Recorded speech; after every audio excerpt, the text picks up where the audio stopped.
Hi everyone, ನಾನು ನಿಮ್ಮ ಪೂಜಾ makeup artist ಮಾತಾಡೋದು. ನಾನು ಇವತ್ತೊಂದು ಪ್ರಾಡಕ್ಟ್ದು ರಿವ್ಯೂ ಕೊಡ್ತಾ ಇದ್ದೀನಿ. ರೀಕೋಡ್ ಅವ್ರದ್ದು ಪ್ರಾಡಕ್ಟ್ ಇದು. ರೀಕೋಡ್ ಇವಾಗ ಎಲ್ಲ ಕಡೆ ತುಂಬ ವೈರಲ್ ಆಗ್ತಾಯಿದೆ. ನಾವೆಲ್ಲ ತುಂಬ ಮೇಕಪ್ ಆರ್ಟಿಸ್ಟ್ಗಳು ರೀಕೋಡ್ನ ಪ್ರಾಡಕ್ಟ್ ಬಳಸ್ತಾ ಇರೋದನ್ನು ನಾವು ನೋಡಿದ್ದೀವಿ.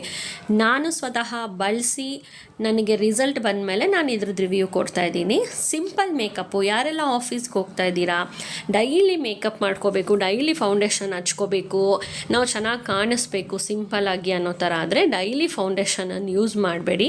ಒಂದು ಕನ್ಸೀಲರ್, ಸ್ಮಾಲ್ ಕನ್ಸೀಲರು ನಿಮ್ಮ ಶೇಡಿಗೆ ತಕ್ಕಂಗೆ ಒಂದು ಕನ್ಸೀಲರ್ ತೊಗೊಂಡು ನೀವು ಮೇಕಪ್ ಮಾಡ್ಕೋಬೋದು. ರೀಕೋಡ್ದು ಗ್ಲೋಯಿಂಗ್ ಸಿರಮ್ ಇದೆ, ರೀಕೋಡ್ದು ಮಾಯ್ಶ್ಚರೈಸರು, ರೀಕೋಡ್ದು ಕನ್ಸೀಲರ್ನ ಯೂಸ್ ಮಾಡಿಬಿಟ್ಟು ನಾರ್ಮಲ್ ಲೂಸ್ ಪೌಡರ್ ಯೂಸ್ ಮಾಡಿಬಿಟ್ಟು ನೀವು ಕಂಪ್ಲೀಟ್ ಸಿಂಪಲ್ ಮೇಕಪ್ ಮಾಡಿಕೊಂಡು ಆಫೀಸಿಗೆ ರೆಡಿ ಆಗಿಬಿಟ್ಟು ಹೋಗ್ಬೋದು. ಇದು ತುಂಬ ಫ್ರೆಶ್ ಆಗಿದೆ. ರೀಕೋಡ್ ಮಾಯ್ಶ್ಚರೈಸರ್ ಎಷ್ಟು ಚೆನ್ನಾಗಿದೆ ಅಂತಂದರೆ ತುಂಬ ಬೆಳಗ್ಗೆಯಿಂದ ಸಾಯಂಕಾಲದವರೆಗೂ ಅಷ್ಟೇ ಫ್ರೆಶ್ನೆಸ್ ಇದೆ. ರೀಕೋಡ್ ಲಿಪ್ಸ್ಟಿಕ್ ಕೂಡ ತುಂಬ ಚೆನ್ನಾಗಿದೆ. ಎಲ್ಲರೂ ಇದನ್ನು ಟ್ರೈ ಮಾಡಿ.